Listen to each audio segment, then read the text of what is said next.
Shri Swami Samarth Priya's life या YouTube channel तुम्हा सर्वांचं मनपूर्वक स्वागत आहे। आज आपण या व्हिडिओमध्ये संध्याकाळी लक्ष्मी माता घरात येण्याच्या वेळेस आपल्याला कोणकोणत्या गोष्टी रोज नित्यनेमाने करायच्या आहेत, त्याचबरोबर आपल्याला सेवा काय करायची आहे, लक्ष्मी मातेची पूजा आहे ती आपल्याला कशी करायची आहे, ही जी संपूर्ण माहिती आहे तीच आज आपण या व्हिडिओमध्ये पाहणार आहोत। त्यासाठी हा व्हिडिओ स्किप करू नका, संपूर्णपणे पहा, जेणेकरून तुम्हाला सर्व काही सविस्तर माहिती ती मिळेल। चला तर आता आपण माहितीसाठी सुरुवात आहे ती करूया। माता लक्ष्मीचा सदैव वास आपल्या घरात राहावा, तिचा आशीर्वाद आहे तो आपल्या कुटुंबावरती सदैव राहावा, अशी प्रत्येकाची इच्छाही असते। आपल्या हिंदू देवतांमध्ये लक्ष्मी मातेला विशेष असं महत्त्व आहे। देवी लक्ष्मी माता ही चंचल आहे, ती एका ठिकाणाहून दुसऱ्या ठिकाणी लगेच जाते। तिला एका जागी राहणे खूप कष्ट करावे लागते व तिचे कौतुक आहे ते आपल्याला करावे लागते। त्यावेळेस ती एका ठिकाणी राहणे पसंत करते। तिची आराधना उपासना आहे ती करावी लागते। प्रत्येकजण माता लक्ष्मीची सेवा करून तिला प्रसन्न करण्यासाठी नेहमी प्रयत्न आहेत ते करत असतात। माता लक्ष्मी ही स्वच्छ ठिकाणी राहणे पसंत करते, तिला स्वच्छता आहे ती खूप आवडते। आपले घर हे नेहमी स्वच्छ असावे। संध्याकाळी माता लक्ष्मी ही प्रदोष काळामध्ये म्हणजेच दिवस मावळण्याच्या अगोदरची 45 मिनिटं आणि दिवस मावळल्यानंतरची जी 45 मिनिटं आहेत, या काळामध्ये माता लक्ष्मी प्रत्येक घरामध्ये आगमन आहे ती करत असते। माता लक्ष्मी आपल्या घरात येण्यासाठी प्रत्येक स्त्रीने कोणती काळजी घेतली पाहिजे याची माहिती आहे ती आता आपण पाहूया। घरातील प्रत्येक स्त्रीने अगदी साध्या सोप्या गोष्टी आहेत त्या आपल्याला करायच्या आहेत, जेणेकरून आपल्याला जास्त काही वेळ लागणार नाही। अगदी कमी वेळामध्ये या रोज ज्या गोष्टी आहेत त्या रोजच्या रोज आपल्याला करायच्या आहेत, जेणेकरून आपल्या वास्तूमधील वातावरण आहे ते प्रसन्न राहील, घरामध्ये लक्ष्मीचा वास आहे तो राहील, घराची प्रगती आहे ती होईल। संध्याकाळ झाली की सुमारे 6 ते 6:30च्या सुमारास आपल्या घराचा जो मुख्य दरवाजा आहे तो आपल्याला उघडा ठेवायचा आहे। संपूर्ण ज्या खिडक्या आहेत आपल्या घराच्या त्या आपल्याला उघड्या ठेवायच्या आहेत। घरात मच्छर येतील म्हणून आपण ज्या खिडक्यांच्या जाळ्या आहेत त्या खिडक्यांच्या जाळी लावून घेतल्या तरी चालू शकतात।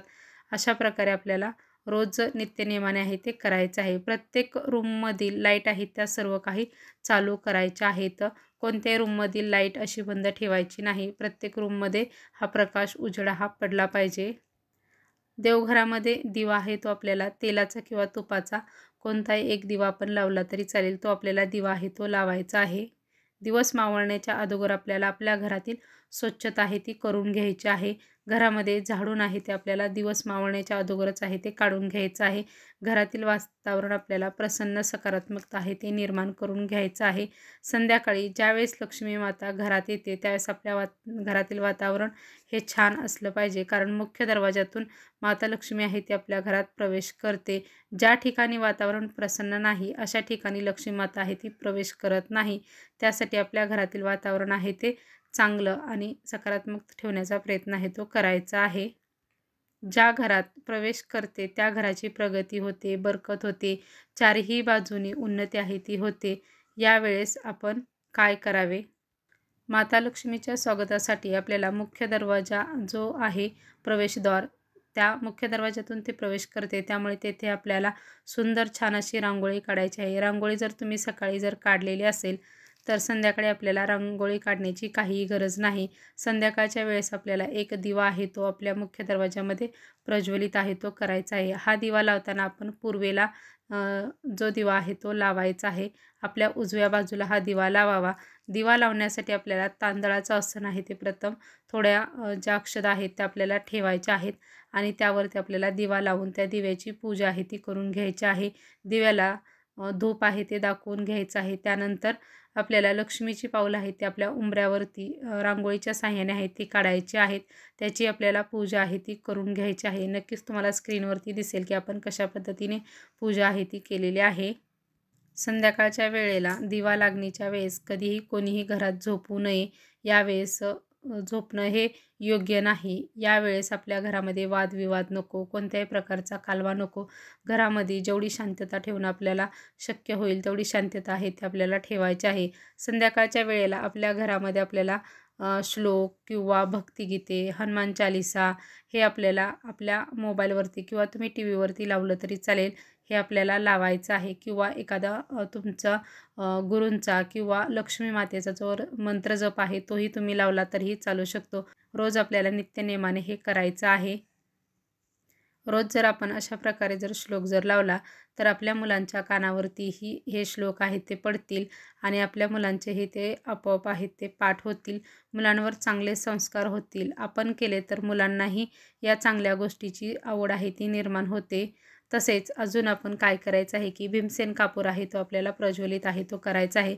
भीमसेन कापूर प्रज्वलित केल्याने आपल्या घरातील वातावरण आहे ते शुद्ध सकारात्मक होतं आणि देवी मातेला हे सकारात्मक वातावरण आहे ते खूप आवडतं. तिचा आशीर्वादही मिळण्यासाठी आपल्याला आपल्या घरामध्ये श्रीसूक्ताचं पठण आहे ते नित्यनेमाने करायचं आहे. जर एखाद्याला जर वाचणं शक्य होत नसेल किंवा ते अवघड जर वाटत असेल तर त्याने ते मोबाईलवर लावून ऐकलं तरीही चालू शकतं. अशा पद्धतीने हे तुम्ही करू शकता. त्याचबरोबर आपल्याला तुळस आहे त्या तुळशी जवळ एक आपल्याला दिवा आहे तो लावायचा आहे. छोटीशी रांगोळी आहे ती तुळशीच्या समोर काढून त्यावरती हळदी कुंकू व्हायचं आहे. संध्याकाळच्या वेळेस आपल्याला तुळशीला हात लावायचा नसतो त्यामुळे आपण लांबूनच आहे तो तुळशीला नमस्कार आहे तो करायचा आहे.